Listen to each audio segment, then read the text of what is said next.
episode of the Skift Meetings podcast, the podcast for curious event professionals. My name is Andrea Doyle, and I am the executive editor of Skift Meetings. In this episode titled Safe Not Sorry, I speak with Gary LaBranche, the CEO of RIMS, the Risk Management Society.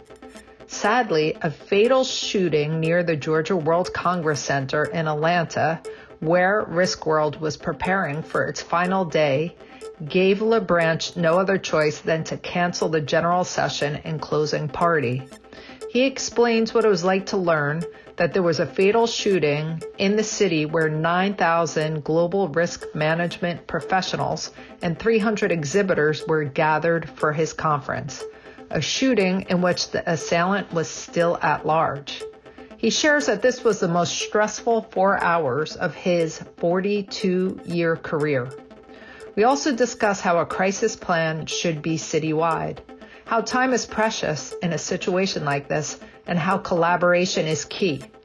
We also chatted about why meeting professionals today must also be risk managers.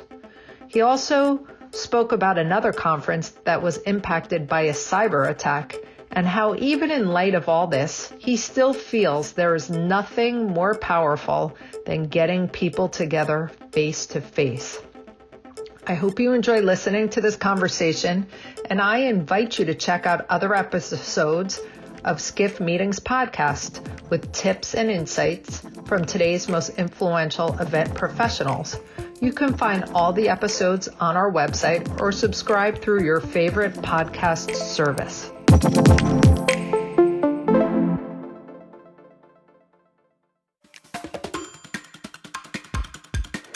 So, Gary, you are the CEO of the Risk and Insurance Management Society, better known as RIMS, and it's a professional association serving approximately 10,000 risk management professionals in over 60 countries. Can you explain a bit about your career journey and how you have come to be in this position? Well, sure. And thank you very much for having me. I'm delighted to be here. RIMS has been around for 75 years.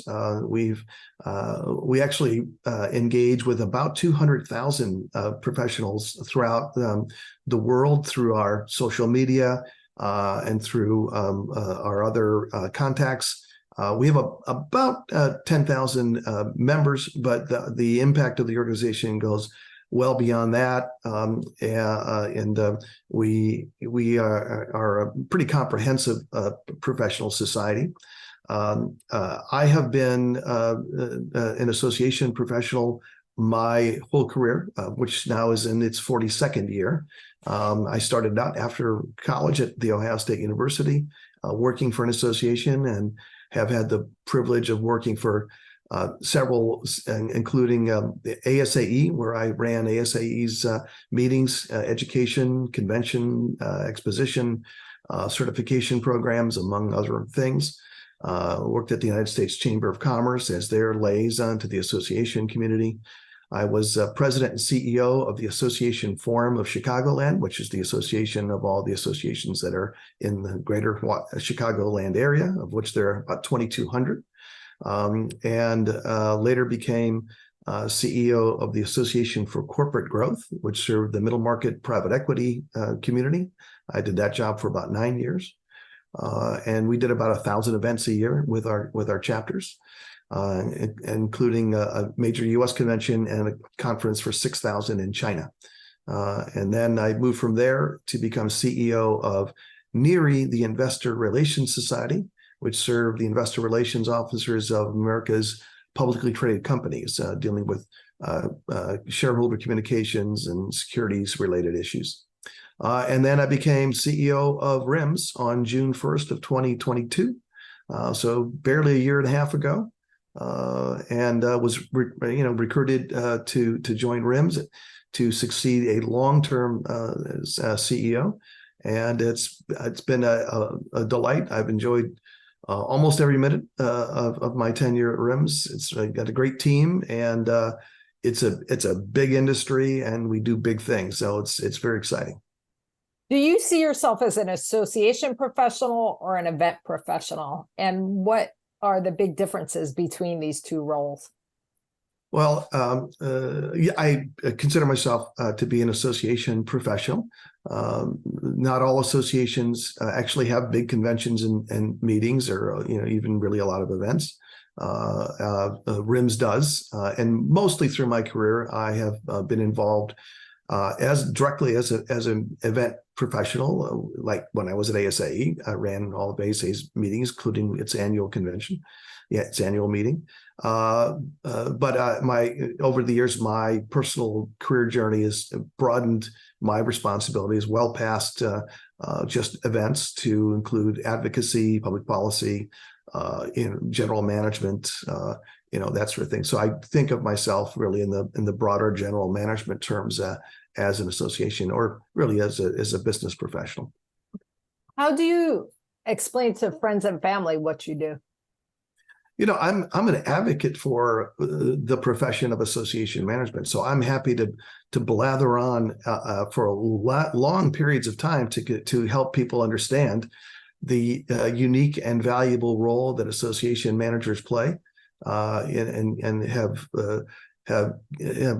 helped many folks over the decades better appreciate that all around them associations touch them and their lives in many ways, and there is this unique group of individuals who learn specialized skills and work in a unique and specialized environment typically with volunteers and with chapters and with all things that make our space rather unique, and often that includes conferences and conventions that could include thousands and thousands of people that we bring together for 3 to 5 days once a year and create an entire city and create an entire experience.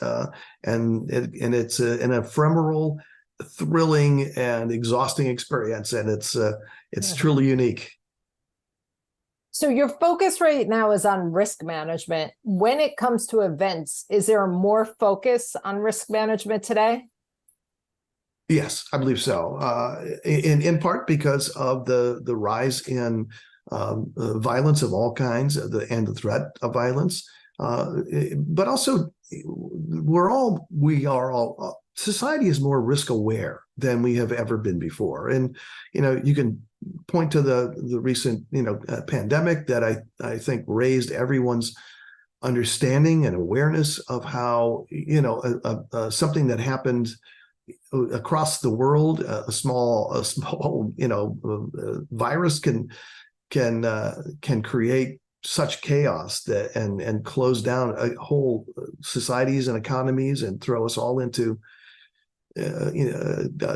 topsy-turvy world, let alone the cybersecurity, the ransomware, all those things. And on top of that is, violence and threats of violence, and the use of social media and other ways to get people, give people fear, to create misinformation, create and share misinformation.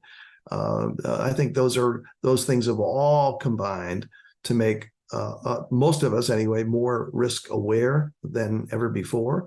And I think that's doubly true of those of us who bring together these communities in conferences and conventions, and we're responsible for them. I always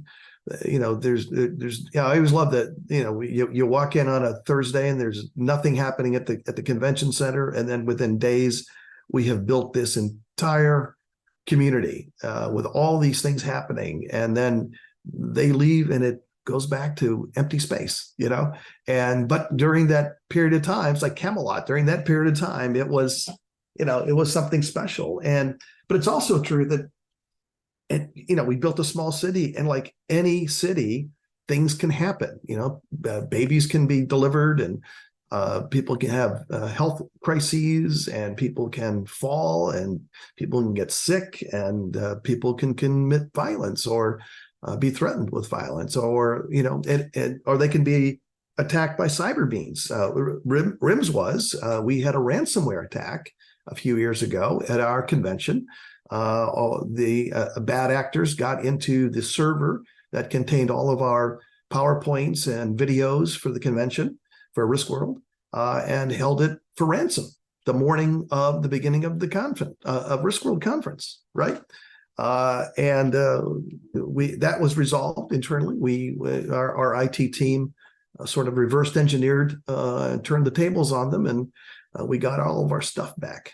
But these are real, actual things that happen to conventions and associations all the time. So you had a unique happening this May at your RISKWORLD Conference in Atlanta. Right. A shooting occurred 2.5 miles from the Georgia World Congress Center, where you were just wrapping up your final day, for nearly 9,000 global risk management professionals and 300 exhibitors.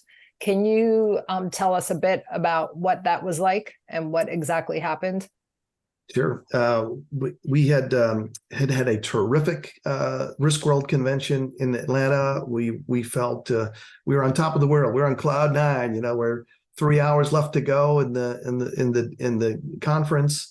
The weather was beautiful. The hotels performed magnificently. The World Congress Center could not have done a better job.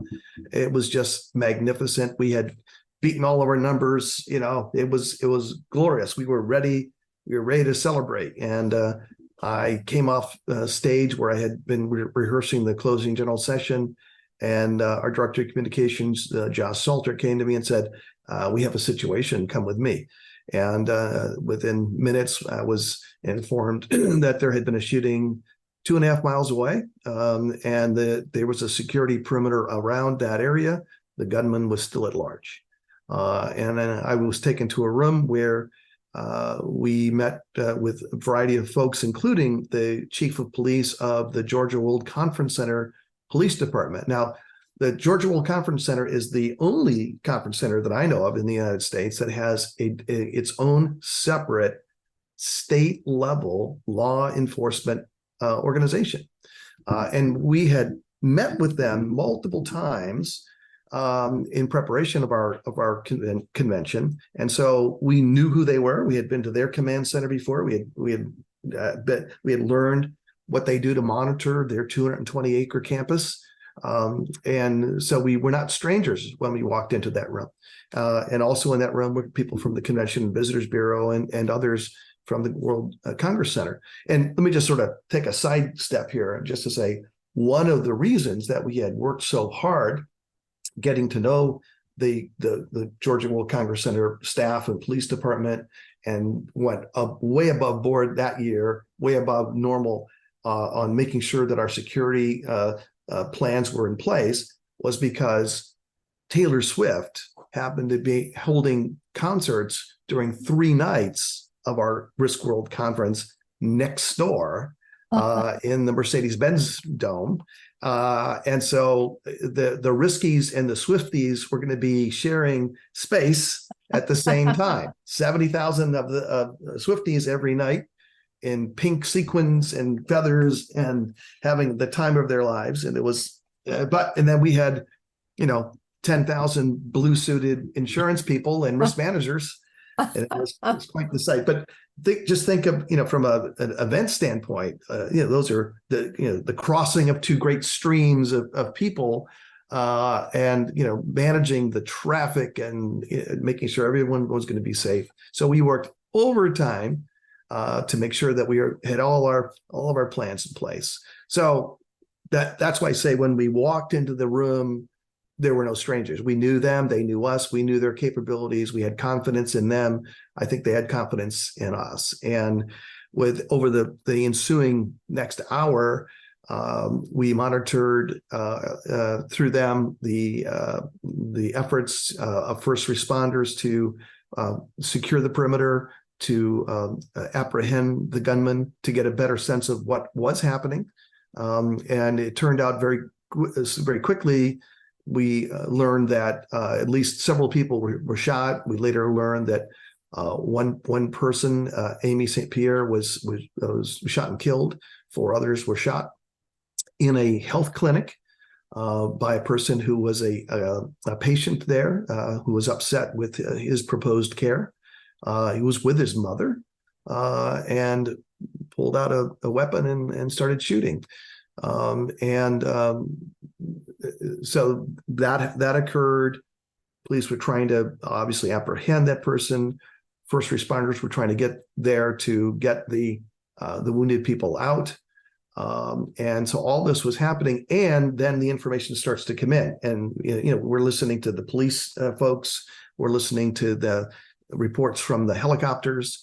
And then soon they're on CNN is broadcasting live, and Twitter is abuzz, and all the social media are happening, and this is all happening very quickly on top of each other. And we're receiving multiple reports, conflicting reports. They've gotten the gunman. No, he's escaped. No, he's still hunkered down.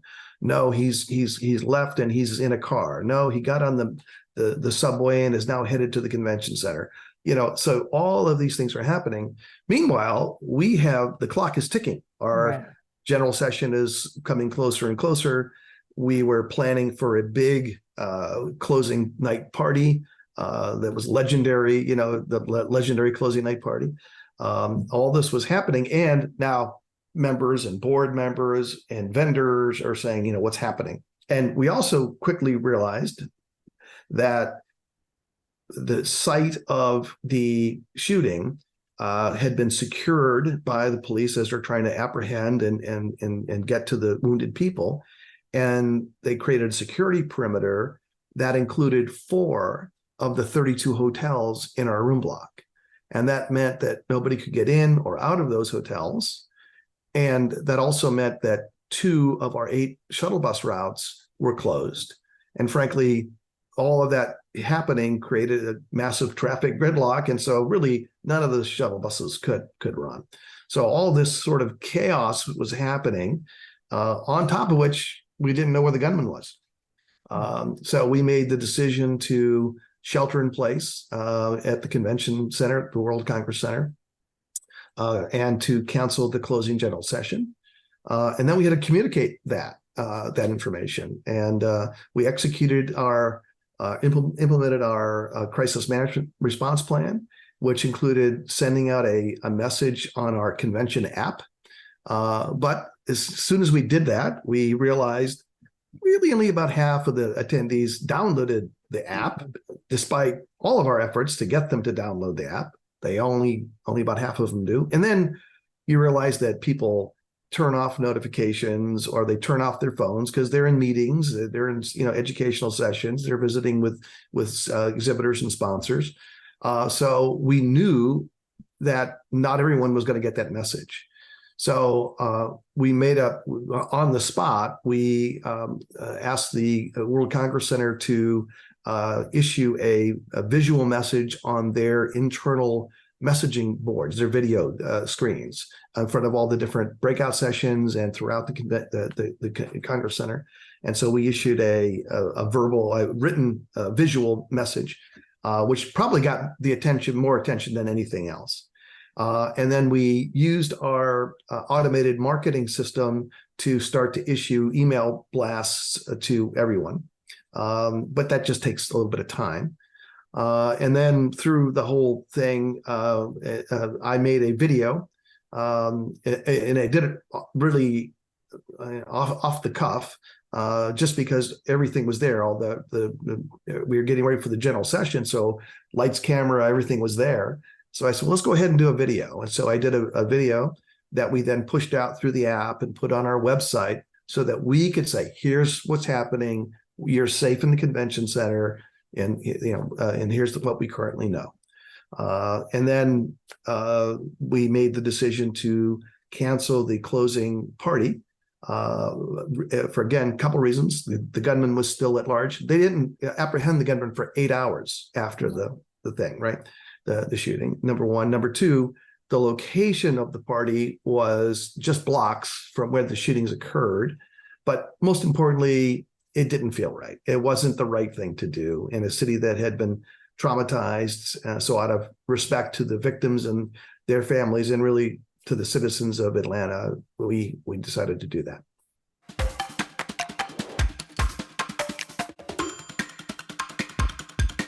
Do you feel that being an association dedicated to the advancement of risk management impacted your actions? Because it sounds like you did everything right in this crisis situation. I would say that RIMS was as risk aware as any other association could be, because of the culture of the profession, because of the influence of boards of directors over the years, because the fact that we provide content about gun violence and how to prevent workplace violence and active shooter training. We do all that as part of what we do for the continuing professional education of risk managers. So we are hyper aware.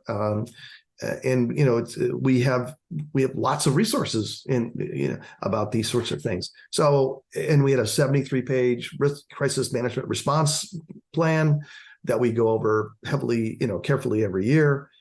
So I think that, and that especially that year, because of the coincidence with the Taylor Swift concerts, we had sort of doubled down on our risk awareness and our risk planning because of everything that was going on.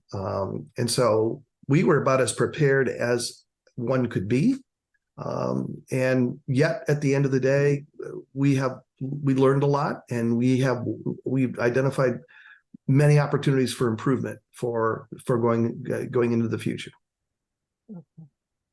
Was the Taylor Swift concert impacted by the shooting?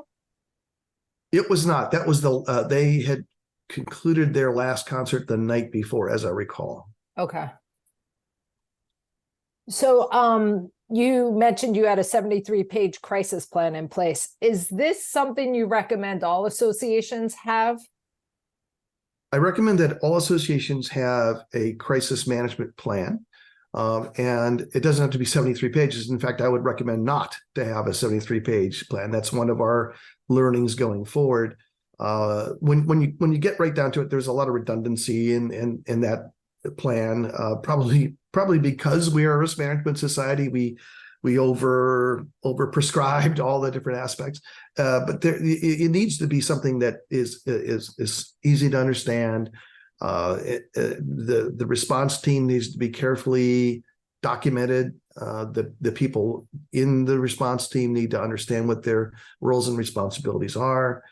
Your communication channels need to be carefully identified and mapped, and then drilled. The team needs to know how to issue that communication on the app. Can you issue a visual communication within the convention center? How do you interface with the police department? How do you reach your shuttle bus operators? How do you reach the hotels? One of the big learnings, if not the big learning from our experience, was while we had that 73-page plan, and while we had many meetings about what we would do and what our plans were, all of our planning really focused on things that would have happened at or to the World Congress Center, to the convention center. In retrospect, now that we have gone through this experience, it became clear that if you have a citywide convention, you have to have a citywide plan, because we hadn't really contemplated what if something happens 2.5 miles away. Under what circumstances could something that happens somewhere else in the city impact our convention? And it's interesting when you go back and you do an after action report on what happened. The shooting occurred directly 2.5 miles north of our location, right in the heart of Midtown. It affected the hotels and the shuttle bus routes where most of our people were staying. Had the shooting occurred 3 miles or 2 miles to the east or the west, and it didn't impact shuttle bus routes, or it didn't impact the hotels, we might have had a different response. Or if the shooting happened 5 miles away or even 1 mile away, and they apprehended or contained the shooter in some way immediately, we would have had a different response. We wouldn't have had to cancel, the last evening. So you have to think through all of those different scenarios. And again, and it's not just about gun violence. It's about many forms of violence and security issues. I mean, you were about to gather 9,000 people, 300 exhibitors, which is a big group. And then, the last day just got canceled. What was the reaction you got from the group? Positives. People understood, people commiserated. They put themselves in, our shoes, and they could see, we were running around, going from place to place, and I made a couple of announcements from general session stage. People had gathered in a conference room, and so people understood what we were going through. I think we had exactly one person who complained. They wanted their money back because of the canceled, just for the portion of the closing general session that they felt they paid for. But other than that, no issues. Now, I should also say that the closing reception, the closing party, was fully sponsored and organized by one of our major exhibitors and sponsors. And we're talking about a very serious amount of money. It's a heck of a party. And I gave them tremendous credit. They never blinked. They knew right away that it was the right thing to do to cancel that event. And I owe them a huge debt of gratitude. But everybody understood, not the right thing to do. And then, so they didn't ask for their money back, the sponsor, No. Just because of the circumstances. Right. Okay. Other than risk management, what do you see as the biggest challenge currently facing the event industry? Well, I think risk management is a pretty big one. I think in general, we're all still recovering from COVID. We're all still returning to some semblance of normalcy. Our numbers grew dramatically this year. Obviously, we were back.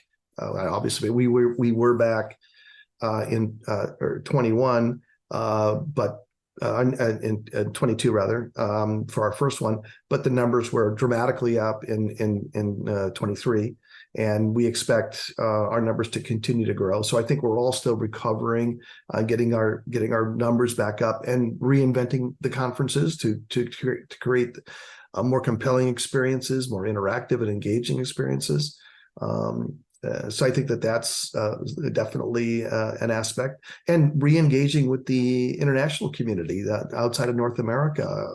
I just finished the meeting about that right before this one, where our numbers outside of North America still aren't what they used to be, and for various reasons. So bringing those numbers back in.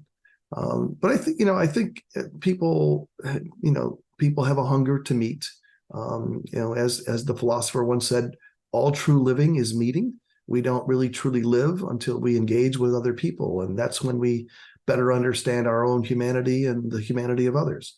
And so all true living is meeting, and getting people together is powerful and valuable, and touches the human heart in a way that being on Zoom, or other video conferences just doesn't do.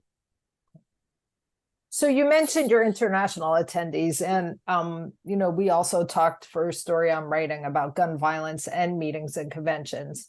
And in my research, I found there's several countries that have travel advisories in place about coming to the U.S. because of the high incidence of gun violence in this country. What was some of the reaction you got from your international attendees to what happened last year? And is that impacting your numbers for this year?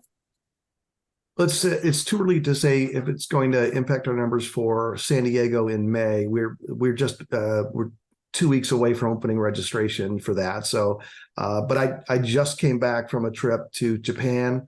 I was earlier in Canada. I was earlier in London. I will absolutely agree that it's on the minds of people that are thinking about coming to U.S. destinations. Most of them understand that it's not as endemic as is portrayed maybe in some of the media outside the United States, and it's not as pervasive. But it is a concern. No, absolutely no question. And it's the same with people here in North America who bring it up. We just did a conference in Canada, in Ottawa, for 1,500, and more than a few Canadians expressed concern about their professional counterparts attending meetings in the United States, and are we concerned, and what are we doing, and that sort of thing. So I do believe that the perception of increased violence is something that the meetings industry and the association industry is going to need to deal with. And that's, one of the reasons that I'm RIMS and is working with ASAE and ASIS, a securities related association. I'm a co-chair of this effort, which is a risk management and convention safety collaboration, because we're trying to create more tools for association and event managers to better prepare and develop crisis management plans. We plan to issue a toolkit in coming months that will provide more tangible tools and steps, guidelines, checklists for event professionals to use as a resource to plan their own crisis management plans and to better think through the various aspects of this challenge that we're all facing with, because it's real. And interestingly, because of what happened to us, I've had the opportunity now to have conversations with many others and learn their stories of violence that has impacted their conventions as well. And so this is not theoretical. This is real, and it's a real danger, and it's something that we need to, as an industry, both our destination partners and our vendor community, and certainly the event sponsors, need to take seriously, and we need to address upfront and ask the hard questions. In the midst of the pandemic, the industry got together and formed Go Live Together. It was 80 founding partners representing over 4,000 companies related to helping the industry recover from COVID. Some people feel a similar coalition should be started to combat gun violence. What are your thoughts on that? I think that the industry needs to come together to better understand how we can prevent violence from impacting conferences and meetings, but also to prepare and plan for inevitable crises of all kinds. And again, I think here about cybersecurity is one that's definitely impacting groups. We had a cybersecurity ransomware attack just a few years ago, where outside actors came in and took control of the server on which we had all of the videos and PowerPoints, for our RISKWORLD convention, and held it all for ransomware, for ransom. And we, it was the morning of our, opening morning of the convention. So that's another aspect of the new threat environment that association and event managers face, and it has to be viewed in my thinking as a comprehensive analysis, not just confined to gun violence per se, but all aspects of violence, as well as domestic terrorism, other aspects of things that could interrupt and disrupt conferences. We have protests usually every year, usually peaceful, and we support their right to peacefully assemble. But we monitor social media traffic. There are there are those who do more than peacefully protest, and we have to be aware of that. So I think that the industry needs to come together and have a serious, fierce conversation and create real tools and provide resources and guidelines for us all to better protect the hundreds of thousands or millions of participants in our meeting, in our face-to-face meetings. If there was one piece of advice you could give a meeting professional when it comes to risk, what would that be? We are all risk managers now. We're all risk managers now. And my advice is to take that role and responsibility very seriously. It's not a matter of if, it's a matter of when something bad is going to happen. That's the way you have to look at it. And you have to prepare for all threats, all hazards, and be prepared. I'm an old Boy Scout, right? So be prepared was the motto. And I think that's the same viewpoint that we have to adopt now. And not just theoretically, not just on a piece of paper or in a file somewhere, a digital file somewhere, but you need to make sure that you have a clear plan, that your team knows what its roles and responsibilities are, and then they drill on it. They have to know what to do in that 5 minutes that you have to learn about a situation, a threat, how to assess that situation, and then what to do. What are your response options? And then how do you implement those response options? Because all of those things take minutes, and in a threat environment, minutes matter. Luckily for us, this event happened 2.5 miles away and was not an imminent threat to our building or our people. Although at first it could have happened to anybody, any of our attendees in that radius of the shooting. We had to determine that. But all of this happens in this traumatic crucible of pressure. And that's not when you want to start thinking about what is our plan? Who does that, right? Who issues the app communication? How do we do that? That's not when you want to be thinking about that.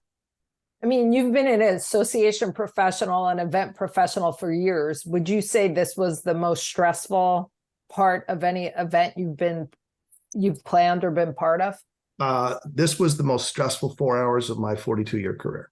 Wow. Okay.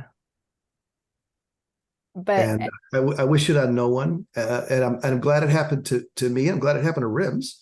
Our colleague Stuart Ruff Lyon was chaired the PCMA board, and he's the head of my of RIMS event and meetings. So Stuart and I were in that room along with Josh Salter, a trained crisis communication professional, right? And so you had 3 really experienced people, association and meetings professionals. And we were in a room with, trained law enforcement people that had, been working in emergency preparedness and response for decades. So a wonderfully trained group and who knew each other, were not strangers to each other, understood each other's competencies and had confidence in them. So if it was going to happen to anybody, I'm glad it happened to us. It is ironic that it happened at an event like yours. Yeah. And again, we had actually done active shooter training, 3 days before this incident occurred, because that's one of the things we do. And you did that amongst your team, or was that part of training for attendees? For the participants in the conference, attendees. So we have, risk management is a very broad field. So risk managers do worry about and do prepare for things like preventing workplace violence, response to active assailant situations, those sorts of things. So, our members work for corporations, universities, hospitals, school systems, government agencies, and you look at what's happened just this year alone, and active assailants have touched all of those places, and active assailants have have touched, movie theaters and parks and theme parks and school systems and all of those places. So wherever people gather, concerts, festivals, wherever, especially wherever thousands of people gather, unfortunately, it makes an attractive target for people that have either compelled by mental illness or compelled by other reasons to commit acts of heinous violence. And we just, we see that every day in our news. But I will say that it's real. It can happen anywhere, to any size convention, in any city, and it's got to be job one for us going forward in the next few years to figure this out. Well, this was fascinating. We always wrap up our podcasts by asking for a recommendation as who you feel we should have on the next podcast, and one question we should ask that person. Oh, wow. Gosh, I didn't prepare for that. I talked to somebody who maybe has experience in risk management or safety and security for festivals or other large-scale public events, ballparks, for example, that sort of thing. Because that's it is a distinctly unique thing. It's securing a school is a very different challenge than securing an opening reception in downtown San Diego, which is in the Gas Lamp District, where we're going to have our opening reception in May, extending blocks and blocks and blocks. Or at a sporting event, So I think that those are all things that we need to learn more about. Okay, great. Well, this was fascinating. I thank you so much for being part of our podcast. I'm happy to be here and happy to share the story. And thank you for helping get the story out. My pleasure.